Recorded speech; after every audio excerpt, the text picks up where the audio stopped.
Police जिला नौगछिया की रंगरा में भयावह स्थिति हो गई है। एक तरफ गुस्साए लोग तो दूसरी तरफ से पुलिस की फायरिंग लगातार। आक्रोशित लोगों की तरफ से पत्थरबाजी भी हुई। पत्रकार जो खबर कवरेज करने गए थे उनको पीटकर गंभीर रूप से घायल कर दिया गया। दरअसल भागलपुर जिला के नौगछिया रंगरा की रहने वाली महिला शोभा देवी शुक्रवार को दूध बेचने के लिए निकली थी, जिसके बाद से वो लापता हो गई। परिवार वालों ने 2 दिनों तक लगातार इसकी खोजबीन भी की। उसके बाद थाने में भी इसकी रिपोर्ट लिखवाई, लेकिन थाने से भी निराशा ही हाथ लगी। 2 दिन बाद जब उस महिला का छत विछत सब बरामद हुआ तो परिवार वालों और गांव वालों में आक्रोश सुलगता गया। यह गुस्सा इस कदर भड़का कि पुलिस जीप को ही आग लगा दी गई। जिसके बाद जब पुलिस माहौल को शांत कराने आई तो आक्रोशित ग्रामीणों ने पुलिस पर ही प्रहार कर दिया। पुलिस और आक्रोशित ग्रामीणों के बीच झड़प में खबर कवरेज करने गए 2 पत्रकारों को भी ग्रामीणों ने जमकर पिटाई कर दी, जिससे दोनों पत्रकार बुरी तरह घायल हो गए, जिसका इलाज नौगछिया अनुमंडल अस्पताल में चल रहा है। वहीं ग्रामीण इतने आक्रोशित हैं कि पुलिस की जीप को भी आग के हवाले कर दिया। स्थिति काफी नाजुक बताई जा रही है। दूध बेचने गई महिला शोभा देवी का 2 दिन बाद शव मिलने से ग्रामीण इतने गुस्से में दिख रहे हैं कि पुलिस की भी वो कुछ नहीं सुन रहे। वो पुलिस से भी उलझ गए। दोनों ओर से फायरिंग घंटों चली। मामले को शांत कराने के लिए एसपी पूरन झा ने पुलिस बल की कई टुकड़ियां रंगरा गांव भेजकर मामले को तत्काल शांत कराया, लेकिन स्थिति अभी भी संवेदनशील बनी हुई है। पूरा इलाका पुलिस छावनी में तब्दील है। स्थानीय लोगों के अनुसार रंगरा में एक लापता महिला का शव दक्षिण बाड़ी टोला से बरामद हुआ तो मृतिका के टोले के लोगों ने जमकर बवाल काटा। लोगों की शिकायत है कि पुलिस इस मामले में लापरवाह बनी रही और इसी लापरवाही की वजह से ऐसे माहौल की नौबत आई। पुलिस पर आरोप है कि महिला की गुमशुदगी की शिकायत दर्ज कराने के बाद भी पुलिस ने गंभीरता नहीं दिखाई, जिसके बाद अब महिला की हत्या कर दी गई। मृतिका की पहचान मनोज मंडल, पिता स्वर्गीय कमेश्वरी मंडल की पत्नी शोभा देवी के रूप में की गई है। वहीं नौगछिया एसपी पूरन झा ने बताया कि पुलिस बल घटनास्थल पर पहुंचकर शांति का माहौल बना रही है। दोषियों पर जल्द कार्रवाई होगी। अगर थाने की लापरवाही सामने आती है तो वहां के कर्मियों पर भी कार्रवाई होगी। सीसीटीवी फुटेज खंगाला जा रहा है। जिन्होंने भी वहां आग लगाई है उस पर भी केस दर्ज किया जाएगा। पत्रकार को कैसे और कौन घायल किया है इस पर भी जल्द संज्ञान लिया जाएगा। साथ ही गोली चलने की सूचना अभी तक मेरे पास नहीं आई है, इसकी भी शिनाख्त में पुलिस जुटी हुई है। सीसीटीवी फुटेज खंगाला जा रहा है। फिलहाल शांति बहाल है। कल हम लोगों को एक सूचना मिली थी कि रंगड़ा पीएस के अंतर्गत एक महिला अपने घर से गायब है।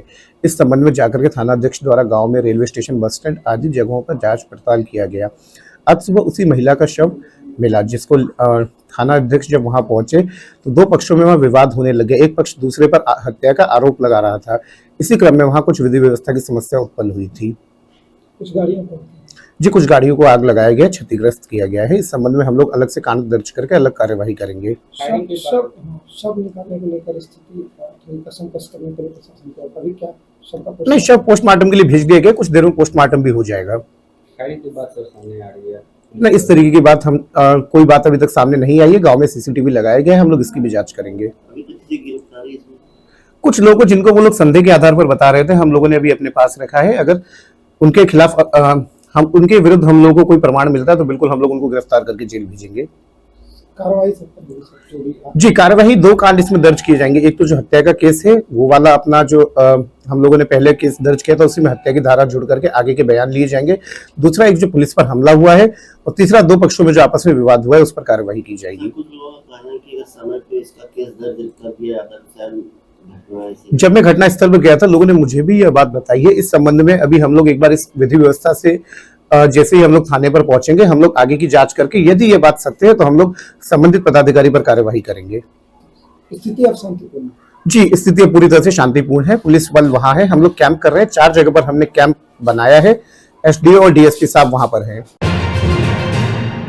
नौगछिया पुलिस जिला के गोपालपुर विधानसभा क्षेत्र की रंगरा थाना अंतर्गत महिला शोभा देवी का आज सुबह शव मिलने से रंगरा में बवाल मच गया। आक्रोशित ग्रामीणों के द्वारा पुलिस जीप के साथ कई गाड़ियों को आग के हवाले कर दिया गया। इस पूरे घटना के बाद गोपालपुर विधानसभा क्षेत्र से जदयू के विधायक गोपाल मंडल ने नौगछिया एसपी पूरन झा पर बड़ा आरोप लगाया है। गोपाल मंडल ने कहा कि पूरन झा ब्राह्मण जाति के साथ जातिवाद करते हैं। यह ब्राह्मण जाति के साथ मिलकर अपराध करवाते हैं और बवाल खड़ा कर देते हैं। वो मुख्यमंत्री से मिलेंगे और नौगछिया से पूरन झा का ट्रांसफर करवाएंगे। अगर नौगछिया से पूरन झा का ट्रांसफर नहीं होता तो हम अपना इस्तीफा मुख्यमंत्री नीतीश कुमार को सौंप देंगे। बता दें, मृतिका शोभा देवी पिछले 2 दिनों से लापता थी और दूध बेचने का काम गांव में करती थी। देखिए भाई, लड़की के साथ तो उसके साथ छेड़छाड़ तो करता ही था और ब्राह्मण समाज में दूध देने के लिए जाती थी अब लड़की के औरत है, हम ये नहीं कर सकते, हम देखो नहीं कि हम गए भी नहीं। वो हुआ, जब हुआ उस टाइप का आवेदन देने के लिए थाना गया, रंगरा थाना, तो उन्होंने आवेदन नहीं लिया। अगर आवेदन ले लेता और कह रहा है कि हत्या हो गई है उसको खोजिए, और एकदम जिसकी जो रिपोर्ट देने के लिए गया उसके घर पर नहीं पुलिस गई छानबीन करने के लिए, कुछ नहीं, नज़रअंदाज किया, केस ही नहीं लिया। और कहाँ से हमारी सरकार हो, जो भी हो, पुलिस हो, सब भ्रष्टाचार में लिप्त है। ऐसा सब दरोगा है, बात करने का तरीके नहीं है। पुलिस वाहन को फूंक दिया गया, पुलिस वाहन को फूंक दिया, लोग तो रिएक्शन में होता है। पुलिस वाहन को क्यों फूंका गया? कारण क्या है? ये जब से पूरन कुमार झा, एक सुशांत सरोज, वो ननिहाल था पूनमा में, पढ़े लिखे यहीं तुलसीपुर हाई स्कूल में सब कुछ किए, उनको दे दिया। तो बहुत समझाने के बाद उनसे सुधार आया। ये पूरन झा, इसका ननिहाल है भमरपुर में, ये बहका हुआ दरोगा है, एसपी। ये भागलपुर में रह चुका है, भागलपुर में रह चुका है यहाँ से, और उसके बाद सारी कहानी को जानते हैं। वहाँ जाने के बाद इन्होंने भट्ठा का इंक्वायरी करना, थाना का इंक्वायरी करना ही चाहिए, दुकान सब पर जाना, सब कुछ करना, मतलब जो भी जाता है यहाँ से एसपी लूटने के लिए जाता है। किसकी लापरवाही नजर आ रही है? लापरवाही नज़र तो हम क्या कहें, पुलिस महकमे का। हमारा डीजीपी फेल है, भट्टी साहब को लाया गया इसलिए पुलिस पर नकेल साधेगा। जब मुख्यमंत्री नीतीश कुमार बने थे, 7 साल तक बढ़िया से सरकार चली, पुलिस का अत्याचार नहीं था, ब्लॉक का अत्याचार नहीं था। 7 साल के बाद ऐसा कहानी हुआ, बगैर पैसा लिए एफआईआर करता ही नहीं है। यही 5,000 रुपया दरोगा को देता जमींदार को तो एफआईआर ले लेता। कारण क्या है? ये पूरन कुमार झा जो आए हैं ना, इन्होंने शील्ड बांटने का क्या जरूरत था भाई? हम जनप्रतिनिधि हैं, कोई है, उनसे भी शील्ड बंटना चाहिए। ये पुलिस एसडीओ से क्यों शील्ड बंटवाते हैं? ये होता कौन है? आज है चला जाएगा। इसके जाने से, रंगरा जाने से, वो लफंगे लड़के का या ब्राह्मण समाज का मन बढ़ा। ये लालू राबड़ी समय काल में सामूहिक बलात्कार दियारा में नहीं हुआ है, होता होगा पटना में, होता होगा कहीं पर, लेकिन यहाँ नहीं। ये पूरन कुमार झा के बदौलत हम मुख्यमंत्री को बोले थे, हम श्रवण कुमार को बोले, सबको बोले, ये एसपी को मैं बैकवर्ड एसपी मांगे हैं, ब्राह्मण को मत दीजिए। आज ये कमाल दिखा दिया, ये कमाल दिखा दिया। कारण है पूरन झा है, इसलिए दरोगा एफआईआर नहीं लेगा। हमारी पत्नी, हमारी बेटी गुम है, एफआईआर नहीं लेगा। एफआईआर ले लेता जो घटना नहीं घटती। सारा सर दोषी है पूरन कुमार झा, एसपी नवगछिया का। बच्चा जब जन्म लेता है तो कई बार बच्चा तुरंत नहीं रोता है, रोने में देर हो जाता है। ऐसे में बच्चा क्षतिग्रस्त हो जाता है और उसके बचने की संभावना कम हो जाती है। और यदि बचा तो भविष्य में उसमें विकलांगता की समस्या आती है, जिसे सीपी कहते हैं, जिसका कोई माकूल इलाज नहीं है और ज़िंदगी भर बच्चा विकलांगता से जूझ सकता है। ऐसे में पूरे संसार में कूलिंग थेरेपी का सहारा लिया जाता है।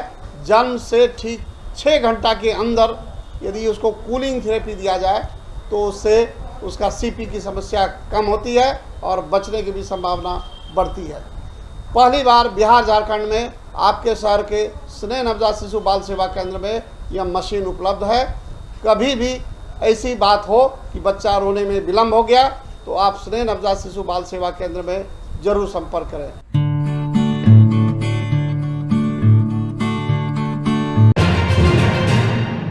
भागलपुर के डाउटबाट स्थित आदर्श विद्या मंदिर ने डायरेक्टर और फाउंडर सीलम प्रियम के नेतृत्व में सफलतापूर्वक अपना 24 साल पूरा कर लिया है और अगले साल विद्यालय की सिल्वर जुबली हो जाएगी। इस उपलक्ष्य पर पिछले एक सप्ताह से चल रहे बसंत उत्सव कार्यक्रम आज एनुअल डे के कार्यक्रम के साथ सफलतापूर्वक संपन्न हो गया। बसंत उत्सव कार्यक्रम के दौरान विद्यालय के बच्चों के द्वारा बाल मेला, फूड मेला, विज्ञान मेला एवं मॉडल्स क्राफ्ट की प्रदर्शनी का आयोजन किया गया। साथ ही आज एनुअल डे के दिन बच्चों ने एक से बढ़कर एक सांस्कृतिक कार्यक्रम का आयोजन किया। सांस्कृतिक कार्यक्रम में कई राज्यों के नृत्य एवं नाटक का प्रदर्शन बच्चों के द्वारा किया गया। मुख्य आकर्षण नाटक दानवीर कर्ण रहा, जिसमें विद्यालय के बच्चों ने अपने प्रस्तुति से उपस्थित लोगों का मन मोह लिया। आज के कार्यक्रम का उद्घाटन युवा समाज सेवी विजय कुमार यादव, विद्यालय की डायरेक्टर सीलम प्रियम के द्वारा दीप प्रज्वलन के साथ किया गया। कार्यक्रम के दौरान बच्चों के अभिभावक भी बड़ी संख्या में उपस्थित होकर बच्चों की प्रस्तुति को देखा और ताली बजाकर बच्चों की हौसला अफजाई की। आदर्श विद्या मंदिर के डायरेक्टर और फाउंडर सीलम प्रियम ने बताया कि ऐसे कार्यक्रम करने से बच्चे अपने देश और समाज के साथ अपने सांस्कृतिक धरोहर को जानते समझते हैं, जो बच्चों के समग्र विकास में सहायक सिद्ध होता है। आज हमारे विद्यालय में वार्षिकोत्सव के रूप में एनुअल डे का कार्यक्रम मनाया जा रहा है और ये कार्यक्रम तकरीबन एक सप्ताह से चल रहा है, जो बाल मेला से शुरू हुआ था। और बाल मेला के बाद हमने विद्या की देवी माँ सरस्वती की भी आराधना की। तत्पश्चात फिर से ये फूड मेला, बाल मेला, बच्चों के द्वारा लगाए गए एग्जीबिशंस, विज्ञान मेला और मॉडल्स, क्राफ्ट आदि कई सारी चीज़ें विद्यालय में एग्जीबिशन कॉर्नर पर लगी हुई हैं और बहुत सारे छात्र, बहुत सारे पेरेंट्स यहाँ बारी बारी से आकर इनको देख रहे हैं, सराह रहे हैं, कुछ छोटे छोटे क्राफ्ट को खरीद भी रहे हैं। हमने इस पूरे इंटायर कॉन्सेप्ट को वसंतोत्सव का नाम दिया है। तो पिछले साल ये 1 सीरीज़ था, अभी 2 सीरीज है। हमारा विद्यालय आदर्श विद्या मंदिर 24वां वर्षगांठ मना रहा है और अगले साल हम लोग सिल्वर जुबली भी मनाएंगे। ये हमारे लिए बेहद गर्व का विषय है और आज इस कार्यक्रम में विभिन्न तरह के drama, dance, folk dance, different states के नृत्य को भी हमने इसमें पिरोया है। जो हमारा आज मेन नाटक है वो नाटक हमने महाभारत एपिक से लिया है, दानवीर कर्ण, जो काफ़ी रोचक और काफ़ी ज्ञानवर्धक भी है। कहीं ना कहीं हमारा ये पौराणिक ग्रंथ हमें आज भी कुछ ना कुछ सिखाता है। और हमारा भागलपुर अंग प्रदेश है, पहले मगध, और ये अंगराज कर्ण जो यहाँ की मिट्टी से जुड़ा हुआ था, जिनके बारे में हम लोग पढ़ते आए हैं, जिनकी वीरता के बारे में, जिन्होंने जाति पाति के भेदभाव को ख़त्म करने के लिए अपना जी जान लगा दिया, तो उनकी धरती से हैं। तो हमें बहुत गर्व है इस बात का।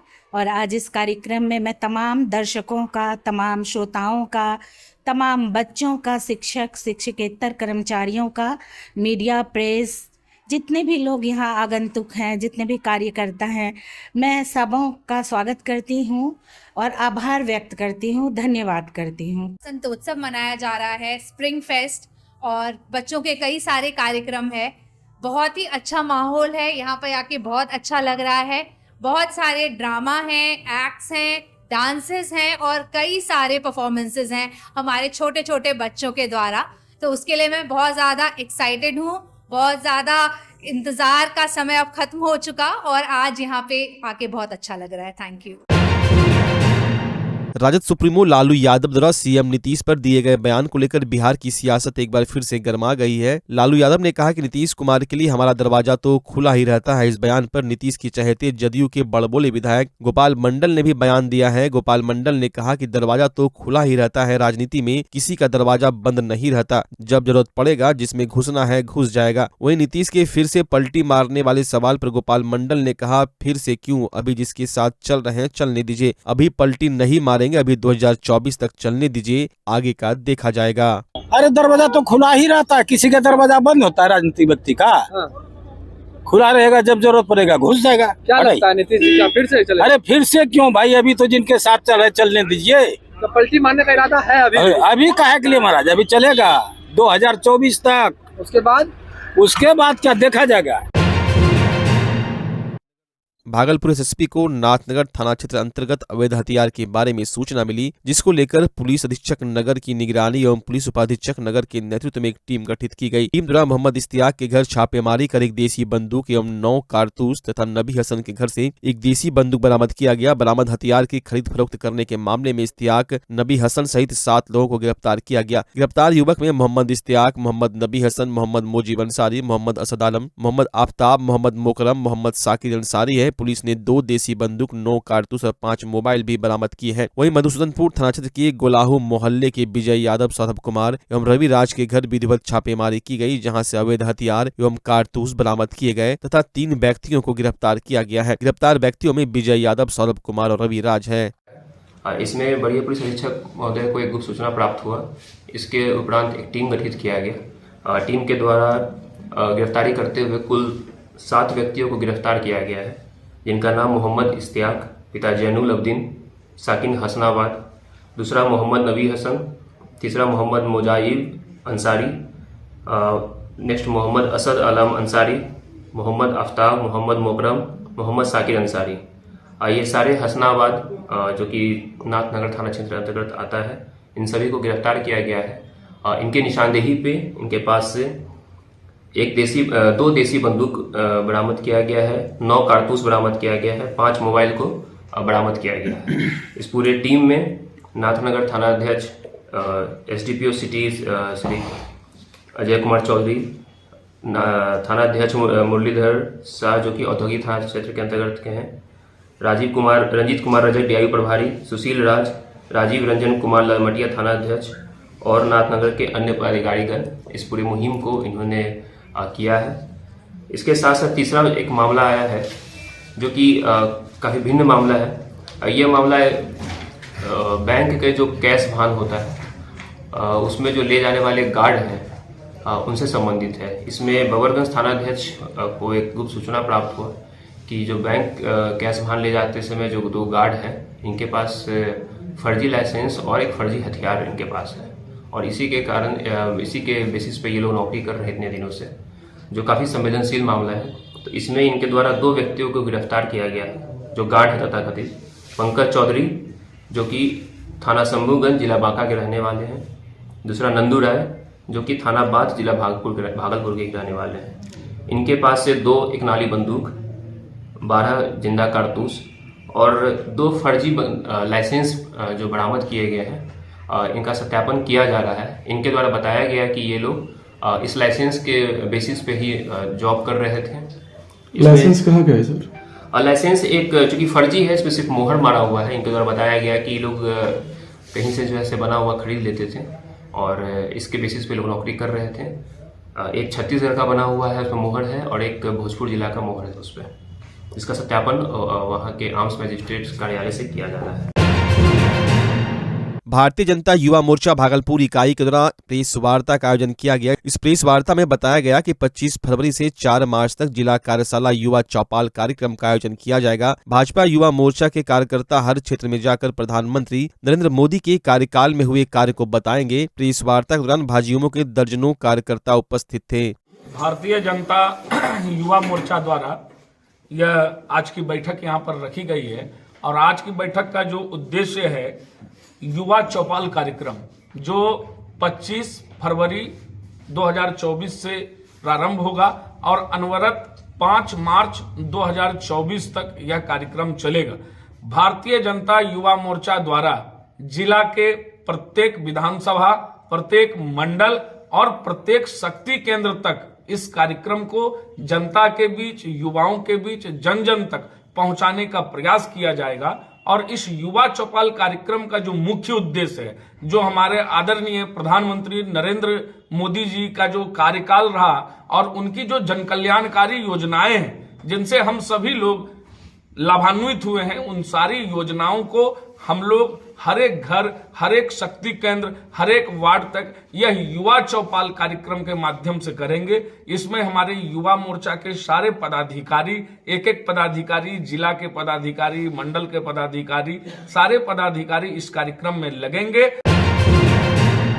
भागलपुर में बेखौफ हथियारबंद अपराधियों ने ज्वेलर्स शॉप लूटने का प्रयास किया। इस दौरान असफल रहने पर 5 राउंड फायरिंग भी कर दी। मामला कहलगांव के रसलपुर थाना क्षेत्र के एक चारी के ठाकुरवाड़ी चौक का है। यहाँ देर रात 7 की संख्या में हथियारबंद अपराधी एक ज्वेलर्स शॉप में चोरी करने पहुंचे। चोरों ने शॉप का ताला तोड़ दिया। इसके बाद लोगों की आवाज सुनकर फायरिंग कर दी। इसके बाद मौके से फरार हो गए। अपराधियों की गतिविधि सामने लगे सीसीटीवी में कैद हो गई है। फायरिंग के बाद मोहल्ले में दहशत का माहौल है। इधर मामले की सूचना पर 12 बजे एसडीपीओ शिवानंद सिंह मौके पर पहुंचे और मामले की छानबीन की। सीसीटीवी फुटेज खंगाला और शॉप के प्रोप्राइटर से बात कर मामले की पूरी जानकारी ली। पुलिस ने 4 से 5 खोखा बरामद किया है। इस दौरान एसडीपीओ ने कैमरे पर कुछ भी बोलने से इनकार कर दिया। आया था वो रूम में एक आदमी आके मेरे पास केवाड़ी का जगजगा रहा था। हम खोले ना, फिर छोटू को फोन किए तो फिर उसके बाद वो लोग फायरिंग करना स्टार्ट कर दिया। ताला इतना देर में 3 को ताला अंदर में बैठ के तोड़ रहा था।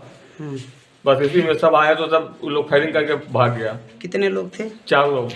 क्या लगा, क्या करने के उद्देश्य? वो डकैती करने के लिए आए हुए थे। कहाँ के थे? कुछ पहचान ही नहीं सके हम लोग। भाषा क्या था? नहीं देख सके उतना। क्या नाम है आपका? संतोष कुमार।